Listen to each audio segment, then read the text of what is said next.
First, draw the oval for the rib cage, another oval for the pelvis.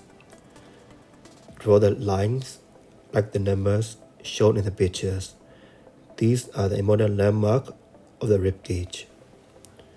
Now draw the shoulder region, the deltoid muscle, and arm. Draw the boob on the rib cage. Now draw the back muscle, the latissimus dorsi.